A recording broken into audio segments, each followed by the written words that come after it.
All right, OBS is not wanting to work with me today either. Let's just let's just get started. No worries. All right. Yeah. So I kind of explained it in the little email I sent you. But I guess I'll just Hmm. kind of go over what we're kind of doing for our little project. So Sure. yeah. So we, because of everything, we're not. We're usually together. We have our class and our kind of club and everything. Hmm. So we've decided to kind of, since we're all kind of apart, everyone's back home, people are still there. We kind of have these little projects that we're doing instead of maybe not the typical content for at least for us esports like streaming or like Right. maybe the podcasts. So now we have our kind of final project where we're asked just to interview just someone in the field that whether it's sports, esports, we have news, um, and kind of just have kind of their experience with everything going on in quarantine and maybe how their whole life kind of has changed and stuff they've seen themselves. And then so we have the interview, and then we'll also be writing kind of just a kind of I think 2 or 3 page, just kind of about the interview and just maybe their more experience and just Okay. kind of everything like that with us. If that sounds all okay to you. Yep. Sounds good. All right, perfect. Yeah, I think first things off, you can, if you want to, kind of introduce yourself and talk about maybe what you do. Sure. Yeah. I'm Michael Artress. I am the partnership manager for Marvel at Team Liquid. So basically, I handle a lot of our licensing and IP with apparel when it comes to Marvel, and there's other properties to deal with as well, but Marvel's the big one that I handle. Yeah, perfect. I see you have the Black Widow shirt on there. Yeah. I do love the apparel and everything. I know last time we talked and I interviewed you there, I think it was the most either unlucky timing for us or the most perfect time for you guys. But I think I literally asked the last question if there's something that you wanted to see that you guys were making, and I think that same day or the next day you guys released out the X-Men stuff, which was Yeah. which was great. I think that was the most, I think, great timing for us and everything. That was good though. I did love the jersey and everything. That's great work there from you guys. I tried to allude to it without giving it away because obviously I knew it was coming out soon. I just didn't want to be like, oh, here it is, without the official announcement coming out. So it's hard because like you want to try to leak these things to get people hyped, but at the same time, it's like, well, if I do that, then it takes away some of the hype too. So Oh yeah, no, that was great. No, I was like, wow, that was so great timing and everything for us. And I was like, wow, all right, yeah, but yeah, it and worked out perfectly. I was like, wow. And then, yep, we see the Black Widow stuff now out, but unlucky timing, I guess, because was it kind of released for the movie, but since Hmm. everything going on, I guess the movie didn't get released, but it's still Yeah, good. we had an initial plan to release it for around the same time of the movie because it just makes sense to have those drops sync up with films that are coming out because it's easier to promote. But I think the lucky thing with us is with like Marvel, a lot of their characters and IP are standalone, so it's like you could, if we wanted to release a Spider-Man collection at any point in time, we could because Spider-Man's super popular. You know, it doesn't have to be tied to a film. So we're like, well, let's test it out and see how it goes with just releasing it now, even though the film's not out. And it went well. So that's good for us, right? So we could see that we don't have to have our drops tied together with a film in order for it to sell well, you know? Oh yeah, sure. Yeah, same thing with the X Men. I know last year you guys had the Endgame stuff with the Quantum Realm jerseys and everything like Mm-hmm. that perfectly with the movie. Those are all great. Yeah, but also I guess just going into everything. Um, yeah, so you're the Marvel Team Liquid head, whatever, director. Sorry.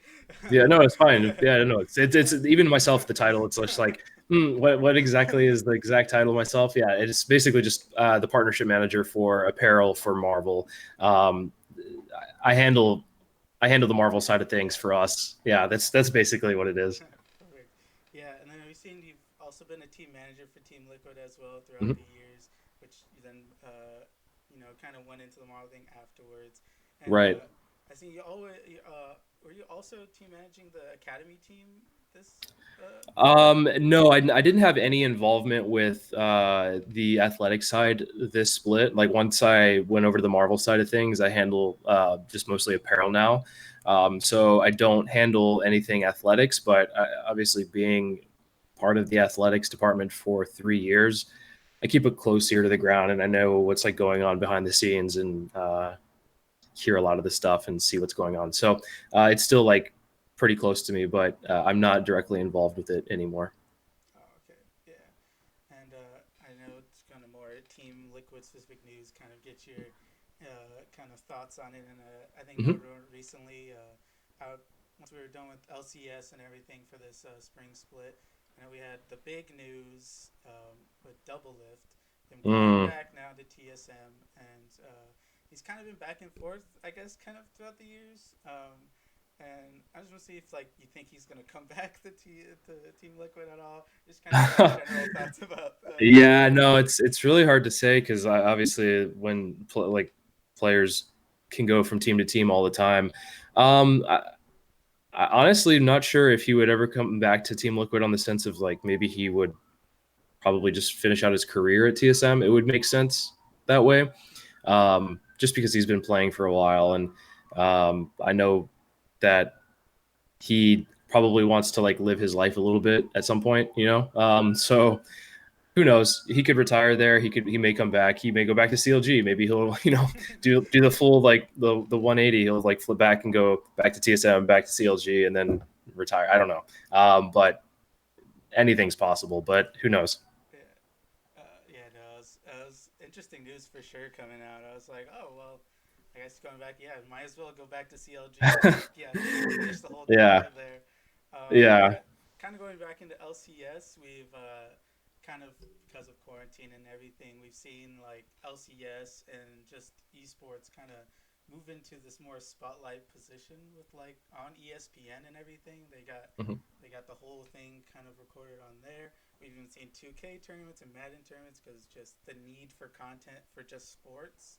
Um, but this whole esports has been kind of showing. We've had the iRacing or the virtual racing as well for like NASCAR. Hmm. Um, do you see like this future for esports now more viable through like an ESPN, just because of everything going on?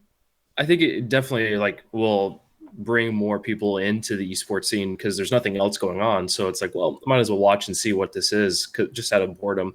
And through that, there's probably going to be people that will stick with esports afterwards that maybe not wouldn't have originally. I think that uh, esports probably won't thrive on ESPN just yet. Maybe not for a while. I think that being on Twitch is probably the primary place will it will thrive still. But this does give it a good like spotlight to be like, hey, look, um, NBA is not going on, NFL is not going on, MLB is not going on. What else are you going to watch? You know, like we have people that are competing still. It may not be actual sports in the sense where they're like physically doing something, but you have the esports players doing like I don't know if there's people playing NBA games or not right now, but maybe there's like an equivalent there where somebody that's an NBA fan is like, well, I guess I could watch somebody play the digital version of the Lakers on ESPN in a sense. So I think it's just giving more spotlight. I don't know if it's necessarily going to cause it to be like on ESPN, right? It may be on like ESPN 3 or something like that. How they do with like poker and other games like that. So it definitely helps. It definitely helps during this time to have it be the only thing that's like truly uh, competitive right now. And fingers crossed, it will obviously grow exponentially because of this. But as of right now, I'm just kind of thinking that it'll probably just bring more people in that didn't know about it to begin with. I think you touched on it with like yeah, like Twitch and everything. I think some numbers came out more recently about them growing like almost like over 100% just because of everything and It's nuts. Yeah. yeah. You see all these like these people that are celebrities that you don't get access to on a daily basis, starting to stream a lot more. Or you see musicians, for instance, starting to hold virtual concerts because they can't go and physically perform. And it's just becoming a great alternative for a lot of people there. Yeah, I think yeah. Was it? Is it weekend was like EDC, and they did their whole thing through like live Hmm. streaming and everything. Yeah, Um, it's really, I mean, it's an awesome way for artists to be like creative in a sense because um, right now the market's just so flooded. There's so many people on Twitch because like everybody wants to stream. Everybody thinks, oh, there's not there's so much downtime. I have time to do this now. Maybe people will watch me and I'll grow.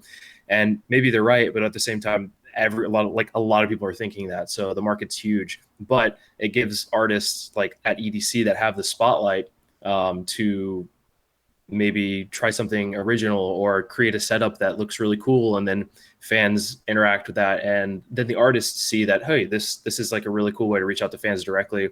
Maybe I can start doing this more outside of touring, and maybe this is a separate revenue income that I could have, and maybe artists will see that, and we'll see how media may shift towards that once we get out of quarantine. Yeah, the whole live streaming kind of format, we've seen it like across the board. You know, like yeah, you said music, we've seen art, we've seen just in general, just from like even just chats, like just chatting or just like shows. They're just kind of going to this live stream format, at least right now, just because Hmm. it's so much easier for everyone just to obtain content through that way. Yeah.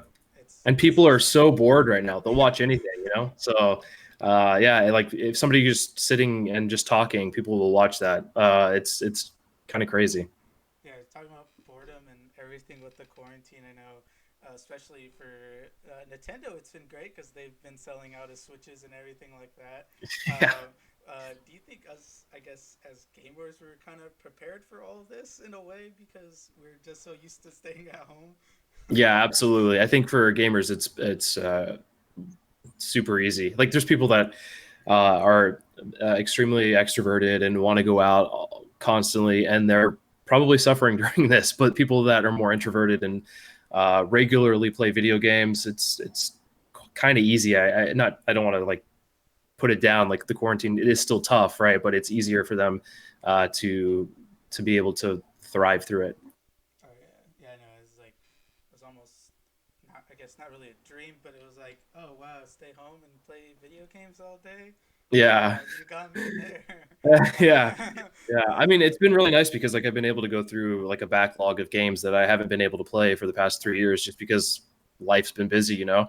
And I think in the past month, maybe I've gotten through like 10 games, like games that have like storylines and stuff like that. It's been awesome. So that part of it I've been enjoying for sure. yeah. Yeah, I guess kind of back to the whole quarantine. How was like work and just like a partnership and apparel? How does that work kind of I guess at home there, Hmm. where you guys people still designing at home, you guys still working on projects and everything as well. Yeah, it's I've been extremely blessed to be able to still work during this time. I know a lot of people are not able to do that, and it's really unfortunate. I think that it has been tough to transition from working in an office environment to working at home. I think one of the things that started off with was really tough was finding constant work to do because it's like I felt like I was super focused and able to just like nail out some stuff. And if there's people that are not around necessarily to like backboard off of, you kind of have to just take the initiative yourself and just go for it and see if you can uh, get things done in the way that you want to. Working in an office environment, there's a lot more collaboration, a lot more meetings, and while those are probably more efficient for getting a better product at the end result, it also does take away time from the actual work environment. So there is a balance there. And then as like weeks have gone on, it's kind of like how do I branch off from the computer? Like I'll be sitting at a computer for 12 hours a day, more, just working on stuff or balancing like playing games or also like working. Like how at what point do I get off of work and switch over to like playing a game. So that has also been a struggle, you know. Like um, I think working as like a partnership manager has been interesting because I think everyone understands what's going on. So it's not like anyone's going to get mad about like, hey, this isn't as efficient as it could be. Like Marvel's super understanding. Like Other partnerships that we have, they also understand. That's like a little bit more of a tougher time to work around right now. Um, production, actually, production has been pretty steady for us. Like we were able to um, like come up with our 2-year plan in a sense, like what we want to release from the Marvel side of things. So we have like a bunch of ideas, and we've been working with designers and artists during this time to get that stuff done. So it's actually been pretty efficient, despite the fact that we are not running on full cylinder right now. So yeah, I'd say that it has kind of thrown a wrench into how we operate, but I think we were able to transition pretty smoothly on the apparel side of things. And speaking from like the org perspective, Team Liquid has been able to, I think, run close to 100% during this time as well, like playing online tournaments for like the athletic side of things. I think that esports, or like people that work in this like digital realm, can probably find it a little bit easier to transition to working from home than other occupations, for instance. Mm. Yeah, I think you mentioned it, like the busyness of just you working so much because you're so focused on it, and then you try to find, but you still get bored because I can't play games for 12 hours a day no matter how much I try. Yeah. You still kind of have to find this weird medium. I know myself. I moved back down to Southern California, um, and I was getting so bored. We still had Mm. school, we still have online classes, and still trying to do stuff for our esports program and everything. We're trying to find all these different ways to work around it, just work and still playing games, which you get bored. You can't play the same game. I don't know how the actual pros play for almost 8 hours a day or anything like that, or even more. It's Yeah, so I don't. difficult. Yeah, they literally have played the same game. Like Double It, for instance, has Yeah. played League of Legends pretty much every day for 12 to 14 hours a day for like 10 years, right? Mm-hmm. Um, that level of dedication obviously is why players like that are the best, right? But yeah, it's just like wow. At what point do I get tired of playing the same game over and over again? So Oh yeah, no, yeah. like I have to switch between like five different games, and then I still get bored. So I don't understand how they play like League. Yeah, like League, like 10 hours a day. Yeah, exactly. I guess it's a good problem to have all these games to be able to play, but be able to get bored by them. So, but yeah, no, it's definitely. I can imagine on your end, it's probably also difficult because it's like you're having to take classes online. It's probably harder to interact. So yeah, I mean everyone's dealing with that problem right now, from what I understand. So Yeah, no, yeah, since I got back home, I was like, dang, I'm really getting bored. So I was like, maybe I'll just get like a job while back home because I don't know how long I'll be back home. Who hmm knows if we'll go back in the fall? The university doesn't even know. So yeah, I started working at like Walmart. So I was just like, yeah, yeah. I still getting a lot of hours, and I'm blessed to even be working too because it's still very hard for some people. Yeah, Um, absolutely. It's like I mean, you got to make ends meet. It doesn't like it really doesn't matter what the job is. Like people, if you can get a job, you're blessed. yeah. And I was like, hey, I'm working hours. I feel exhausted after like trying to juggle, like doing the esports program stuff. Yeah, I imagine it's probably a lot. Yeah, we had a whole tournament this past weekend and just a few weekends doing different games and stuff. Still streaming all of that, and just yeah, homework and stuff from school, which has been crazy. But you know what? Still getting by. Yeah, that's good. Glad to hear, man. Glad to Yeah. hear. I guess yeah. Just last thing, kind of a little more. I'm not huge into League. I'm trying to get more into it. I just hmm finished watching the League of Legends documentary on Netflix. I don't know if you've seen it. It's like the Origins Oh yeah, documentary. yeah. I Yeah, know what you're talking about. yeah. I just finished watching that, and I don't know if it's true, but I looked it up, and you have a cinematography for a few Team Liquid documentaries on Netflix. Yeah. Yeah, that is true. I started off doing a lot of video work for Team Liquid. That's how I got my foot in the door, actually. yeah, so I worked on I guess it was Squad, what it is Squad now, and then it was Rebirth back then, and then Breaking Point also filmed that. So yeah, I had an interesting trajectory in esports. Worked in videography, team management, now partnership management. So kind of just doing the rounds, you know. Yeah. That's perfect though. I mean, like I guess you, yeah, if you get any way in, I mean, that's I think that's also the flexibility of esports. It's like you could get in doing just video work, and someone sees and show is like, hey, do you want to do team management, or do you want to try something else? And there's all this flexibility within I think organizations, which is really great, Mhm. especially for esports. Yeah, especially like it's still, I think it's still the case today. Like I feel like as teams and organizations become more professional and get more of a source of revenue coming through, they might hire people that are more professional for that sense. But it's not necessarily the case per se. They like I got in at a good time when like I'm not the best videographer, but I had pretty good knowledge at the time, and I learned as I went along.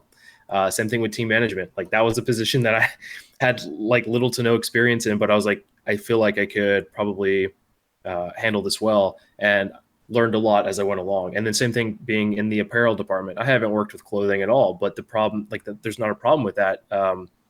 You learn as you go. Like I know how to talk with people and hopefully handle relationships well, or partnerships well in that sense. But uh, I learn as I go, and so like I think that's still the case for esports today, and that's why it's exciting for um, like students at a university to be like, hey, I can get into esports with having some knowledge on a topic or subject, and then from there just work as I go, put a lot of effort and hard work into it, and grow the craft. And so that's kind of like how I did it, and I imagine there's a lot of people that are like that still today, getting into it. Oh yeah, no, I think same way. Like I don't think I was ever. I don't think I've ever. I always, you always think as a kid, wow, I'm so good at video games. I'm gonna be a professional player one day. And then there's a certain point in your life where you're like, wow, I don't think that's gonna happen. And I know I'm not that good. So I at one point was like I want to work with esports and video games. I am not a computer scientist. I can't. I don't think I can make a game.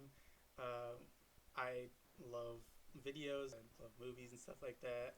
And once I came to the University of Oregon, I thought to myself, and I was like, all right, I'll get into esports. They just started the esports program when I transferred to the UO, so this is like, oh, I guess I'm gonna do that. I'm committed. Like I love doing like this type of stuff. Meeting just people that I think are great. I love the whole thing with Team Liquid and Marvel and stuff, and just esports is kind of getting me out of my comfort zone. And Hmm. just like with streaming, I've streamed some stuff, and I never thought I would ever like, oh, I'm on a Twitch and you can see me and I'm casting this game and to whatever big audience it is or not, um, which is kind of growing me out of my show, which is kind of great. Yeah, yeah, it's really like it's all about just finding ways to tie your interests together. That's honestly the big thing in life. Just try to find things that you enjoy. I know that the whole like phrase is like if you work a job that you don't find like that you enjoy, that you wouldn't consider a job, then you're not really working at all. It's like you're just doing your passions. You're still working. Like even if you find something you enjoy, you're like that's not necessarily all 100% true. You're still working. Don't get me wrong, but yeah, it makes it a lot easier if there's like things there involved with personal interest. So yeah, whether it's like I think I said this in that like that panel, that discussion, where it's just like you could be an accounting major, right? Um, and like gaming. So how would you be able to tie working with numbers and then esports together? You could probably be an accountant for a team, or maybe even like look at analyst work for specific esports in that sense. There's always a way to tie things together there. So yeah, I'm glad to hear that you're doing that. Yeah. Oh yeah. And I guess last thing, kind of going with the whole cinematography thing, Hmm. kind of on the spot. do you think there, if you ever would go back to do like video work, what is like a dream documentary you could work on or film, like about anything? What would you think? Right at the top of your head. I think it'd be really interesting to do a documentary on like Twitch streamers and their everyday lives when they're not streaming, because you only get to see like that aspect of them like gaming, and you get like a snippet of their personality. But it'd be interesting to like follow XQC or Soda around for a couple of days and just actually see how they operate outside of the stream. Uh, I think a lot of people would like to see that. That's probably what would be Yeah. fun to do. Yeah, I could see like I mean yeah, they're a personality online, especially like an XQC or Soda. Like they're just such a personality that you kind of like want to see them outside of that element, and they're not on a screen necessarily, where they have to kind of put on a show if it's a show or not. You know, like if there's someone totally different outside of it. Yeah, Which yeah, I think that yeah, that'd be pretty cool. I think too. Yeah. yeah, Yeah, for sure. I think that's about it. But yeah, thank you again for doing this with me. Yeah, no Really problem. appreciate it. Love the stuff again. Kind of off the record, I guess. I did Mhm. purchase a jersey. It is on the way, hopefully. Nice. Well, thank you so much. Yeah, yeah. Everything, all the production stuff should still be like running smoothly for the most part. Obviously, like maybe a week or two Yeah, slower than normal. But yeah, thank you so much. Appreciate it. I'm glad you bought something, you enjoy it, so or yeah, you yeah. liked it enough to buy it. So Yeah, perfect. No, I really do, and I appreciate this too. Hope we can do it more, and yeah. So be yeah, loved. absolutely, man. No problem. Be safe Make out sure there. that make sure you stay safe during the quarantine, and hopefully we can do this again sometime soon. Yeah. Anything else you'd like to, I guess, besides just the Marvel clothing and everything? Anything else you'd like to just plug to anyone?